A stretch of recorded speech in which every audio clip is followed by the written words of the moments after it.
चित्र में हमें पता है कि जो फर्स्ट वाले हैं वो थर्ड है, सेकंड वाले टू हैं, थर्ड वाले टू है, फोर्थ वाले टू है, फिफ्थ वाले वन है। उसके बाद जो फर्स्ट ए है वो आता है आपका Barmer Jodhpur side, first B आता है ऊपर श्रीगंगानगर हनुमानगढ़, फर्स्ट सी आएगा Jaisalmer side, first second A आएगा आपका शेखावटी रीजन में, और लूनी नदी का जो प्रवाह क्षेत्र है वो सेकंड बी के अंदर आता है। थर्ड ए के अंदर आएगा आपका मैदानी क्षेत्र जो अलवर भरतपुर साइड है, एंड थर्ड बी में धौलपुर सवाई माधोपुर वाला रीजन, सर्वाधिक उपजाऊ क्षेत्र इसको बोलते हैं, बाढ़ संभाव्य पूर्वी मैदान, सबसे सिंचित क्षेत्र है। उसके बाद आप फोर्थ वाले में जाओगे तो आपको ये उदयपुर वाला रीजन है वो फोर्थ ए मिल जाएगा। फोर्थ वी में नीचे प्रतापगढ़ डूंगरपुर वाला है।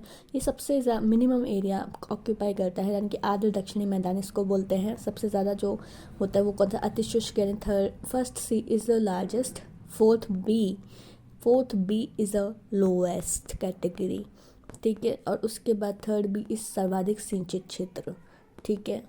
हम देख लो जो फर्स्ट ए है इसका नाम क्या है, शुष्क पश्चिमी मैदान क्षेत्र, ठीक है। शुष्क बिल्कुल पश्चिमी मैदान क्षेत्र है। सेकंड बी का नाम है उत्तरी पश्चिमी सिंचित क्षेत्र, उत्तरी आ जाता है इसमें।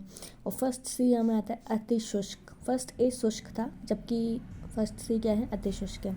उसके बाद जो सेकंड ए है वो आता है अंतर प्रवाह। फिर उसके बाद सेकंड बी आता है आपका लूनी नदी वाला। फिर उसके बाद थर्ड ए आएगा आपका अर्ध शुष्क, थर्ड ए में पूर्वी मैदान आ रहा है। और जो थर्ड बी है वो क्या है, बाध्य संभाव्य मैदान, बाध्य संभाव्य मैदान। फोर्थ ए का नाम है अर्ध उप आर्द्र दक्षिणी मैदान, जो आपका चित्तौड़ भीलवाड़ा राजसमंद में आता है ना, अर्ध उप आर्द्र, सब कुछ उप आर्द्र है उसमें दक्षिणी मैदान। और कम्प्लीटली आर्द्र आपको पता है डूंगरपुर बांसवाड़ा साइड होगा। फिर जो आर्द्र दक्षिणी मैदान है वो आपका हाड़ौती रीजन में आता है, जिसको फिफ्थ बोलते हैं। वहाँ पे काली चिकनी मिट्टी मिलती है आपको, ठीक है। देखो क्षेत्रफल वाइज है, उसमें आपको बता दिया था मैंने, जो सबसे लार्जेस्ट होगा कौन सा होगा, फर्स्ट सी, और जो स्मॉल होगा वो क्या होगा, फोर्थ बी, है ना। तो फर्स्ट फोर्थ सी बी। फिर उसके बाद कृषि क्षेत्र वाइज देखोगे आपकी किस में कृषि एरिया सबसे ज़्यादा है, तो आप भरतपुर वाला रीजन है उसमें कृषि एरिया सबसे ज़्यादा है, क्योंकि सबसे ज़्यादा वही उपजाऊ भूमि ही वहीं पे है, थर्ड बी के अंदर, है ना, रिमेंबर। और अगर आप बोलो सबसे कम जो क्षेत्र है आपका कृषि क्षेत्र है वो उदयपुर साइड है, क्योंकि उधर उदयपुर साइड की वन ज़्यादा है, उधर कृषि क्षेत्र भूमि नहीं, तो फोर्थ ए इधर आ जाएगा, है ना। तो ऐसे रख लो कि यहाँ पे क्या है कृषि और यहाँ पे क्या है क्षेत्रफल। और कृषि वाले में उदयपुर वाला पहले नंबर पे है, यानी कि फोर्थ ए फोर्थ बी, ठीक है। योजना आई थी मुख्यमंत्री बीज स्वावलंबन योजना, बीजों का भी स्वावलंब होता है, वह बीज भी स्वावलंबन बनाए किसान को, वो आपकी योजना आई थी 17-18 में, मतलब जिस वक्त मेरे सेकंड ग्रेड का पेपर लगा था ना उसी वक्त ये योजना आई थी बीज स्वावलंबन 2018 में। मतलब उसमें ये है कि कृषक को अपने खेत में उन्नत किस्म के बीज का उत्पादन करना बेसिकली। इस योजना को 3 जलवायु खंडों में चलाया गया था, लेकिन 2018-19 से इसको क्या कर दिया था, 10 जलवायु खंड में क्रियान्वित है, और आज भी ये 10 जलवायु खंडों में संचालित है। एक राजस्थान कृषि श्रमिक संबल योजना, वो बजट 2022-23 में आई है, यानी कि पिछले बजट में। तो उसमें क्या है, जो कृषि कार्य है उसमें संलग्न 2 लाख भूमिहीन श्रमिकों को क्या दिया जाएगा, हस्तचालित कृषि यंत्र, यानी कि जो 2 लाख आपके कौन है कृषि मजदूर हैं उनको क्या दिया जाएगा, हस्तचालित कृषि यंत्र दिया जाएगा। खरीदने के लिए उन्हें कितने रुपए दिए जाएंगे, 5,000 रुपये दिए जाएंगे। भाई 5,000 रुपये जो मैंने ट्यूशन फीस से कमाए थे वो रुपये किसानों को इतनी मेहनत से ये संयंत्र खरीदने के लिए दी जा रहे हैं। और योजना हेतु जो वित्त का प्रावधान है उन्होंने कुछ तो प्रावधान बनाया होगा ना, तो वो कितना प्रावधान है, 100 करोड़ का प्रावधान बनाया है। एक है प्रधानमंत्री फसल बीमा योजना, एमपी से स्टार्ट हुई थी, 2016 में स्टार्ट हुई है, यानी कि मेरे सेकंड ग्रेड के पेपर से भी पहले स्टार्ट हुई है फसल बीमा योजना। उसमें जो खरीफ है उस पर कितने % का अनुदान दिया जाता है, 2% का, जबकि रबी में तो रबी तो वैसे भी आधा दूर काम करता है, तो 1.5% उसको अनुदान दिया जाएगा। जबकि अन्य जो वाणिज्यिक फसल है उन पर कितने, बागवानी फसल है उन पर 5% का अनुदान दिया जाएगा। जबकि जो बागवानी फसल है वो कितने, जो बागवानी कार्यक्रम है वो कितने जिलों में संचालित है, 24 जिलों में, ये चीज़ याद रखनी है। फिर यहाँ पे अगर कोई सिंचित क्षेत्र है तो उसके लिए 25% तक का अनुदान दिया जाएगा सिंचित के लिए, और असिंचित के लिए 30%, क्योंकि असिंचित वालों को थोड़ा 5% ज़्यादा देना पड़ेगा, इसलिए 30% है। और जो मक्का हेतु जो सेंटर ऑफ एक्सीलेंस विकसित किया गया है वो विकसित किया गया है उदयपुर में, उदयपुर यानी कि केजी के क्षेत्र में मक्का उगता है। अगर मक्का अनुसंधान क्षेत्र की बात करें कि भैया अनुसंधान करना है हमें, तो आपको बांस पे अनुसंधान करना पड़ेगा मक्के का, तो यहाँ जाना पड़ेगा बांसवाड़ा में। सेंटर ऑफ एक्सीलेंस कहाँ बन रहा है मक्के का, उदयपुर में। Centre of excellence for agriculture, agriculture के लिए जो सेंटर ऑफ एक्सीलेंस बनाया है वो भरतपुर में बनाया है, भाई सब बयाना वालों ने बनाया है ठीक है। फिर यहाँ पे है कि जो सेंटर ऑफ एक्सीलेंस फॉर बाजरा जो बनाया है वो कृषि विश्वविद्यालय जोधपुर ने बनाया है। सेंटर ऑफ एक्सीलेंस ऑफ बाजरा कहाँ पर है आपका? कृषि विश्वविद्यालय जोधपुर। कि भाई अब क्या करेंगे, गहलोत जी तो रिटायर हो गए, क्या करेंगे? बाजरे की रोटी खाएंगे, तो बाजरे की रोटी के लिए बाजरा का जो सेंटर ऑफ एक्सीलेंस है वो तो उन्हें जोधपुर में बनाना पड़ेगा ना। जोधपुर में है क्या? कृषि विश्वविद्यालय। से रिलेटेड अगर कोई भी योजना देखनी है तो कुसुम योजना देखनी पड़ेगी। तो राजस्थान किसान ऊर्जा सुरक्षा और व्यय उत्थान है ना, कुसुम योजना है वो कौन से बजट में घोषित की गई थी? 2019-20 में। देखो 2018 में पेपर हो चुका था मेरा और मैं आरएस की तैयारी कर रही थी, उस वक्त कुसुम योजना का प्रश्न आया था। मैंने बस में रखकर ये कुसुम योजना के बारे में पढ़ा था, तो वो 2019 था, 2018 निकल चुका था। तो बजट कौन सा जिसमें कुसुम योजना आई थी? 2019-20।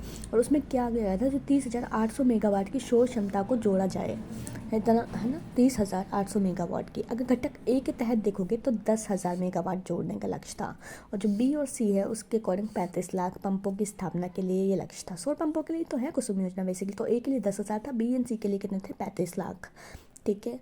लेकिन घटक ए में क्षमता थी और बी और सी में सोलर पंप थे, सोलर पंप 35 लाख। रूफटॉप जो सोलर कार्यक्रम है वो 40 गीगावाट रूफटॉप सौर क्षमता स्थापित करना, इस तरह से द्वितीय चरण में इसकी शुरुआत हुई थी। और दोनों योजनाएं हैं, कुसुम हो चाहे से रूफटॉप योजना हो, इन दोनों ही योजना को 2026 तक बढ़ाया गया है। ये थोड़ा सा 2025 तो आने ही वाला है, 25 इज़ माई फेवरेट नंबर, तो 25 तक नहीं, एक बोनस दिया गया है, 2026 तक बढ़ाया गया है। यहाँ पे कृषि विपणन जो बोर्ड है उसकी स्थापना कब की गई? भाई लेन देन में आप सोचो 75% तक लेन देन हो जाए, पर उससे एक कम है। तो जो विपणन बोर्ड है वो 1974 में विकसित किया गया है। ठीक है। विपणन में वैसे भी 4 शब्द आ रहे हैं, तो लास्ट वर्ड भी इसका 4 ही है। बोर्ड है वो यशवंत नाहर की अध्यक्षता में गठित हुआ था। ठीक है। योजना है मुख्यमंत्री कृषक साथी योजना। कृषक का साथी बनना चाहते थे मुख्यमंत्री जी। उन्होंने बजट 2021-22 में इसकी घोषणा करी, मतलब उन्होंने तब घोषणा करी थी। मिशन मोड पे है योजना। इसके अंदर कितने मिशन आते हैं? कृषक साथी योजना के अंदर 11 मिशन आते हैं, 11 मिशन, 1 और 1 11। और जो फर्स्ट कृषि बजट है वो कब आया था? जो फर्स्ट कृषि बजट है, ऐसे मान लो कृषि भी और बजट भी दोनों चीज़ें हैं तो दो दो करके ही आएंगी, यानी कि 2022-23 में बजट आया। इस साल तो आया नहीं, तो इससे पहले वाली में कृषि बजट आया था, यानी 2022-23 में कृषि बजट आया था। उसके अंदर कृषक कल्याण कोष की स्थापना की गई है, जिसमें आपका 7500 करोड़ का कृषक कल्याण कोष निर्मित किया गया है। सबसे इंपॉर्टेंट क्वेश्चन है कि जो कृषक कल्याण कोष है वो कितने का है? 7500 करोड़ का। उसमें का जो टैगलाइन था वो क्या था? समृद्ध किसान और खुशहाल राजस्थान। ठीक है।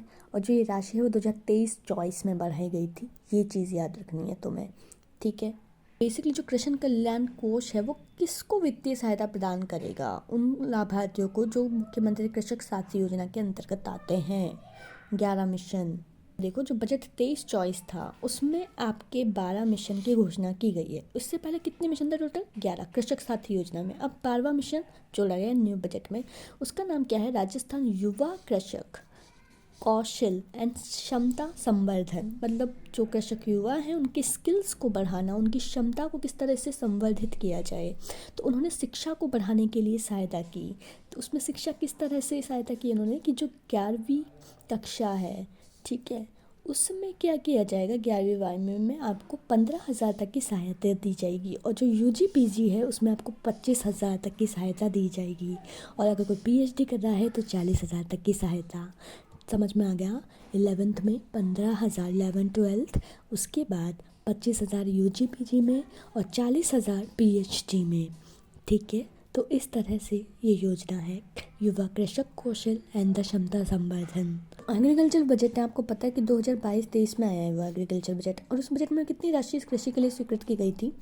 तो वो स्वीकृत की गई है एक तरह से 7, 8, 9, सीधा सीक्वेंस में है, कोई और टकरा भी नहीं है। 7, 8, 9।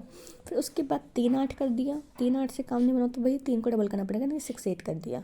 सीधी बात, 7, 8, 9 एंड 3, 8 एंड 6, 8। एक तरह से बजट है, थोड़ा सा याद रख लो। 7, 8, 9 से शुरू होता है बजट, कृषि बजट जो है 7, 9, 8 से शुरू होता है। और जो कृषि अनुदान के लिए जो सब्सिडी दी गई है वो कितनी? 37% सब्सिडी दी गई है। 37% जो है बजट का वो सब्सिडीज़ के में दिया गया है। बेसिकली 30 करोड़ लगभग इतनी सब्सिडीज़ दी गई हैं। ठीक है। तो होना चाहिए। जो फर्स्ट मसाला पार्क है वो आपका तिवरी में है, जोधपुर में। है ना। और जो सेंटर ऑफ बाजरे का सेंटर ऑफ एक्सीलेंस है वो भी आपका कहाँ है, जोधपुर में। जो सेकंड आपका है मसाला पार्क है, 2 मसाला पार्क है राजस्थान में। जो फर्स्ट है वो तिवरी जोधपुर में है, सेकंड जो मसाला पार्क है वो रामगंज कोटा में है, ठीक है। 2019 में स्थापित हुआ था वो। अगर आप उद्यानिकी फसल का क्षेत्रफल देखेंगे तो कुछ 10 लाख समथिंग हेक्टेयर इतना उद्यानिकी फसलों का क्षेत्रफल, 10 लाख। बृहद सूक्ष्म लघु सिंचाई परियोजनाओं में, है ना, बृहद भी हो लघु भी हो, इन सब सिंचाई परियोजना में कितनी सिंचाई की जाती होगी लगभग, तो लगभग 40 लाख हेक्टेयर तक सिंचाई की जाती है। लेकिन इसको 40 नहीं बोलते एग्जैक्ट, तो एग्जैक्ट वैल्यू है क्या, 39.07 वैल्यू है लाख हेक्टेयर। मतलब सारी सिंचाई योजनाओं को मिलाकर कितने लाख की सिंचाई की जाती है, कितने लाख हेक्टेयर पे, 39.07, ठीक है। और उसमें राजस्थान में कितनी बृहद परियोजना है, तो राजस्थान में 8 बृहद परियोजना है, 8। क्योंकि जो सबसे इम्पोर्टेंट, सबसे क्लोज पर्सन तुम जिसके हो वो नंबर 8 से बिलोंग करता है, इसलिए जो नंबर ऑफ बृहद परियोजनाएं हो जाएंगी वो कितनी हो जाएंगी, 8, राइट, यस। मध्यम परियोजनाओं की बात करते हो, जो मिडिल क्लास है उसका जो दोस्त था वो कमीना इंसान, वो मध्यम योजना से रिलेटेड था। और जो मध्यम योजना है वो कितनी है, 5, उसको इसका नंबर भी 5 था। कौन सा है, Gargada Bundi, Takli Makan, Gagron Jhalawar, Lasi 12, and last and not the least Kishanganj, है ना, वो कहाँ पे है, 12 में है। गरदड़ा, तकली, गागरोन, लहसी और किशनगंज, ये सब मध्यम सिंचाई योजनाएं हैं। और जो सब बृहद सिंचाई योजना में सबसे पहली योजना थी नर्मदा लहर परियोजना। सबसे पहले ये कहाँ पे स्टार्ट हुई थी, सिर्फ 2 ही जिलों में है, बाड़मेर में और जालौर में। लेकिन अब क्योंकि जालौर को डिवाइडेशन हो गया है, जालौर कन्वर्ट हो गया है जालौर और सांचौर में, तो ये जो योजना थी बेसिकली वो सांचौर से बिलोंग करती है। तो अब कौन से जिलों में नर्मदा नहर योजना संचालित है, तो वो आपकी संचालित है बाड़मेर में और सांचौर में। अगर सांचौर में भी एक नाम बोले तो सीलू गाँव, सांचौर, यस। और ये कितने जिलों में संचालित है, नर्मदा में, नर्मदा, वैसे इसका ओपन करेंगे ना, नर्मदा 4 वर्ड आते हैं तो 4 जिलों में ही संचालित है। Rajasthan, Gujarat, MP and Maharashtra. इसमें सबसे ज़्यादा जो योगदान है वो राजस्थान का कितना है, उसके अंदर 74 किलोमीटर है, लगभग 74, है ना, 74। विपणन जो बोर्ड है, कृषि विपणन बोर्ड, वो भी 1974 में ही स्थापित हुआ था। और जो नर्मदा नहर की लंबाई भी 74 किलोमीटर है लगभग। और इसकी टोटल क्षमता देखोगे तो आप कितनी है, इसकी टोटल क्षमता 1792, मतलब 1792 है, लगभग 1700 के करीब है, ऐसे याद रख लो, 1700 किलोमीटर है। और यहाँ पे राजस्थान में लालपुर हेड नर्मदेश्वर घाट का निर्माण किया गया है, कहाँ पे, सांचौर में, ठीक है। उसने टोटली फव्वारा पद्धति पे सिंचाई होगी, कंपलसरी है वो, ठीक है। 2 लाख हेक्टेयर को सिंचाई योजना है, एटलीस्ट 2 लाख हेक्टेयर पे तो होगी, 2 लाख से कम हेक्टेयर पे तो क्या ही सिंचाई होती है। फिर उसके बाद परवन योजना आती है। अब परवन योजना में कहीं पे भी ये ये बूंदी कहीं पे भी इंक्लूडेड नहीं है, ये चीज़ याद रखना, Bundi is not included in any of Parvan. तो कोटा, 12 एंड झालावाड़ 3 जिलों में है बिल्कुल। और 2.1 लाख हेक्टेयर को सिंचित करेगी। 2017-18 के बजट में आई थी, लगभग उसी वक्त आई थी जिस वक्त मेरा वो सेकेंड ग्रेड का पेपर था। और जो संशोधित वित्तीय, अब छबड़ा परियोजना है, कवई परियोजना है, ये दोनों योजना इसके अंदर शामिल हैं, परवन से ही सिंचित होती है, ठीक है। अब जो धौलपुर लिफ्ट है, बेसिकली बड़ा और कवई है, उन दोनों को पानी परवन योजना से ही मिलेगा, ये याद रखना। कवई तापीय परियोजना है, अडानी समूह की है। छबड़ा है वो राजस्थान विद्युत उत्पादन निगम की है। और जो संशोधित वित्तीय स्वीकृति मिली है वो लगभग 7 करोड़ की मिली है, ऐसे याद रख लो, अब तो 7000 करोड़ की मिली है समथिंग।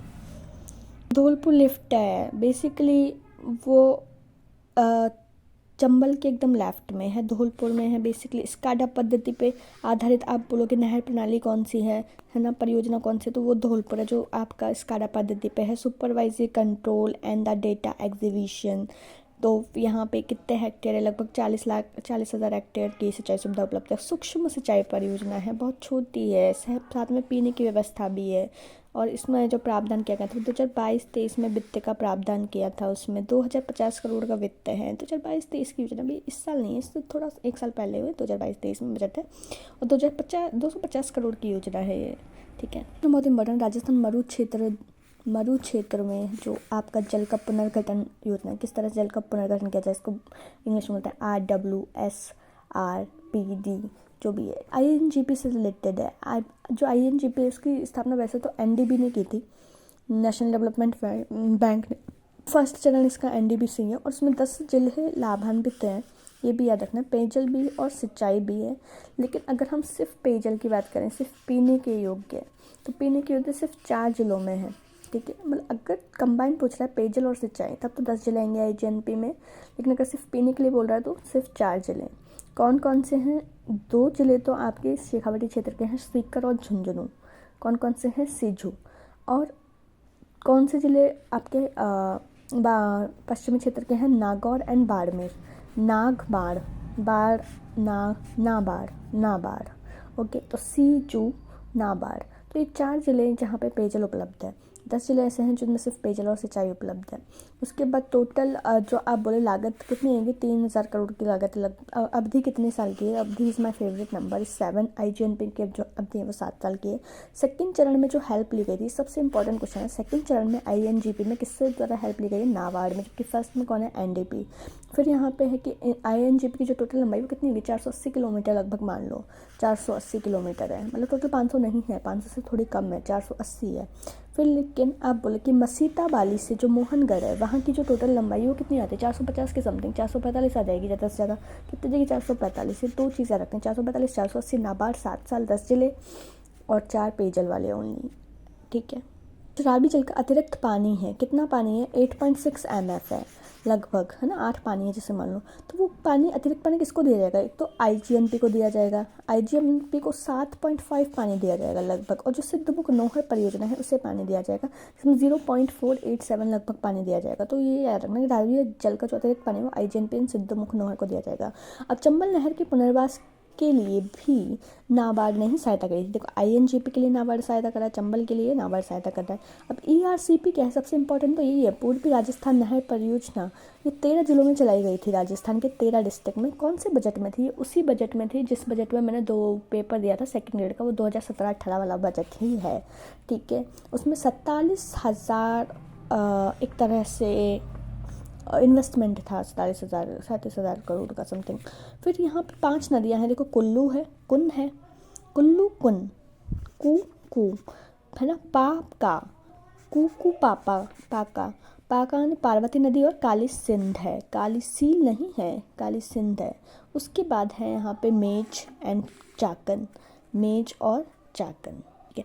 के पी के मादरचोद, के पी के मादरचोद, यानी कि के से कोक्कू, कुब, कुह, पार्वती, काली सिंध, मेज और चाकन, ठीक है। टारगेट कितना? टारगेट इसका ये है कि कितने उसको जोड़ा जाए, 20-51 जो नहरों को जोड़ा जाए एक तरह से, और 26 जलाशयों को निर्माण करवाना इसका वो था, ठीक है।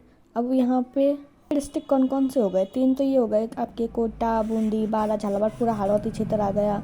और फिर कोटा वाले क्षेत्र तो मामा की साइड में लेना पड़ेगा, अजमेर के साथ टोंक तो फ्री है ही है। फिर उधर आपका भरतपुर आ गया, धौलपुर आएगा, करौली तो सवाई माधोपुर है, भरतपुर तो धौलपुर, करौली तो सवाई माधोपुर, जयपुर के साथ अलवर तो फ्री है, और दौसा ना है ऐसा कैसे सोचते, जयपुर, अलवर, दौसा 3 और रीजन हो गए, ठीक है। जो न्यू बजट है वो थोड़ा ज़्यादा इंपॉर्टेंट है। न्यू बजट में क्या किया है इसको कि 13,000 करोड़ की एक्स्ट्रा स्वीकृति दी गई है, किसको? पूर्वी नहर योजना को। कितनी? 13,000 करोड़ की, 13,000 पूर्वी को दे दिया। फिर यहाँ पे है वित्त स्वीकृति जो दी गई थी वो कब? 13 मार्च 2023 को दी गई, तो तुम्हें पता ही होना चाहिए। तो इतने की घोषणा हुई थी, लेकिन दिया कितना था? 14,200 करोड़ रुपए, यानी कि 14,200 करोड़ रुपए दिए गए थे। 1,000 एक्स्ट्रा दे दिया, 1,200 रुपये का एडवांस चेक दे दिया, तो 14 दिया भाई साहब। इसको किसको दिया है? ये आपका पूर्वी नहर को। फिर यहाँ पे जो 53 बांध है, इसका 53 बांध एक्स्ट्रा इनका निर्माण किया जाएगा। पहले 26 के समथिंग थे, फिर अब 53 समथिंग बांध हो गए एक्स्ट्रा। फिर 15 अगस्त 2023 को घोषणा करी थी इस चीज़ की, तो टोटल लगभग 75 के करीब हो सकते हैं। रामगढ़ बांध है वो जयपुर को ईसरदा से भरा जाएगा, मतलब जो रामगढ़ बांध है इसकी घोषणा करी थी, जो रामगढ़ बांध जयपुर है उसको कहाँ से भरा जाएगा? ईसरदा बांध जो सवाई माधोपुर में है। एक नवनेरा जो बैराज है उससे रिलेटेड भी बांध है, वो कोटा में है ना, और काली सिंध नदी पे है।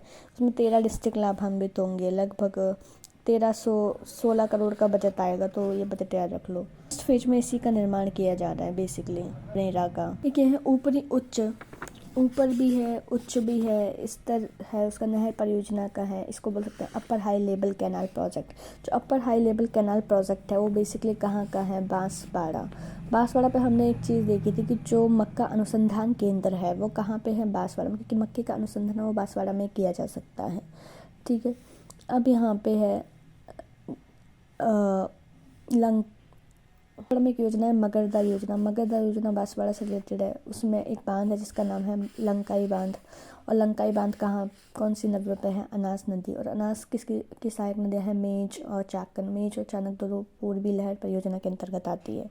ठीक है, लंकाई बांध का संबंध किससे है, बांसवाड़ा। पीपलकूट हाईवे कैनाल प्रतापगढ़ से रिलेटेड है। पैसे प्रतापगढ़, पैसे पीपलकूट। जो काली तीर लिफ्ट कैनाल है वो धौलपुर से रिलेटेड है। काली तीर लिफ्ट कैनाल धौलपुर से रिलेटेड है। धौलपुर में काली तीर है, समर्थपुरा है। ठीक है, और इस काड़ा पद्धति पे जो संचालित परियोजना थी जिसको हम बोलते हैं धौलपुर लिफ्ट कैनाल, तो ये अलग है, काली तीर है। और काली तीर धौलपुर में, क्योंकि लोग ट्रांसफ़र करने से डरते हैं भाई धौलपुर में, क्योंकि धौलपुर में काली तीर है इसीलिए, है ना। समर्थपुरा नाम है इसका शायद। और फिर यहाँ पे चंबल का पानी लिफ्ट करवाई गई है। ठीक है, और इसमें दो चीज़ें आती हैं। एक तो राम सागर बांध आती है आपकी। राम सागर बांध किससे बिलोंग करता है, डायरेक्टली धौलपुर से, है ना। क्योंकि राम जी के सबसे करीब वही है ना, तो इसलिए इसका नाम राम सागर दे दिया। राम जी की स्वामी प्रतिभा का जो वो अनावरण करवाएंगे उसमें राम सागर का पानी जाएगा। राम सागर बिलोंग करता है धौलपुर से, और धौलपुर में काली तीर परियोजना है। पार्वती बांध दोनों ही वहाँ पर है, और दोनों के किससे बिलोंग करते हैं, समरूधपुरा से। फिर सिलावट एनीकट है, वो गंभीर नदी पे है। गंभीर नदी को हम ऊँट नदी के नाम से भी जानते हैं। सिलावट एनीकट गंभीर नदी। जो राजस्थान जल क्षेत्र आजीविका सुधार परियोजना है कि किस तरह से जल क्षेत्र परियोजना है, वो 27 डिस्ट्रिक्ट में चलाई जा रही है। किस तरह से जल सुधार किया जाए, ठीक है, वो 27 डिस्ट्रिक्ट में चलाई जा रही है। और कितनी योजना है, वो 137 सिंचाई परियोजना है। राजस्थान जल क्षेत्र में जो आजीविका सुधार परियोजना है वो 27 डिस्ट्रिक्ट में चलाया जा रहा है। 137 परियोजना है। फिर यहाँ पे जीका के सहयोग से चलाई जा रही है। ठीक है,